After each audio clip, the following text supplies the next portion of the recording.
Medical topics മാത്രം discuss ചെയ്യുന്ന ഈ ഗ്രൂപ്പിൽ എന്താ ഇങ്ങനൊരു വീഡിയോ അല്ലേ?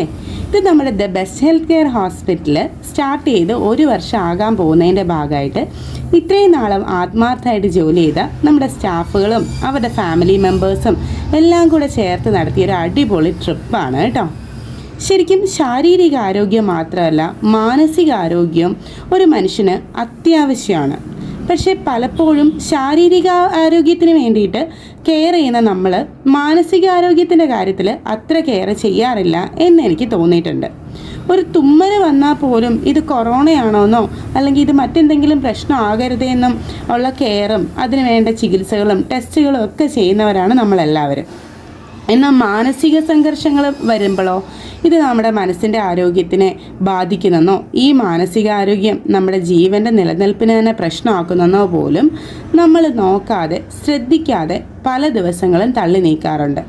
ലാസ്റ്റ് ഡിപ്രഷൻ എന്നും ആങ്സൈറ്റി എന്നും സ്ട്രെസ് എന്നും സൈക്കോസിസ് എന്നും ഒക്കെ പറയുന്ന മാരകമായ രോഗങ്ങളുടെ പടുകുഴിയിലേക്ക് നമ്മളെ തള്ളിവിടുകയും ചെയ്യും. ഇവയൊക്കെ പ്രതിരോധിക്കാൻ വേണ്ടിയിട്ട് നമ്മുടെ ഈ സ്ട്രെസ്ഫുൾ ലൈഫിൽ മാനസികാരോഗ്യത്തിന് വേണ്ടിയിട്ട് വിനോദകരമായ പ്രോഗ്രാമുകളിൽ ഏർപ്പെടുകയും നമ്മുടെ മനസ്സിനെ തികച്ചും സ്ട്രെസ് ഫ്രീ ആക്കേണ്ടതും വളരെ അത്യാവശ്യമാണ്. അതുപോലെ തന്നെ എന്തെങ്കിലും ബുദ്ധിമുട്ട് നമുക്ക് ശരീരത്തിനെ പോലെ തന്നെ മനസ്സിന് തോന്നിയാലും അതാത് ഡോക്ടേഴ്സിനെ കൺസൾട്ട് ചെയ്യേണ്ടതും ജീവിതത്തിൽ വളരെ ഇമ്പോർട്ടൻ്റ് ആണ്.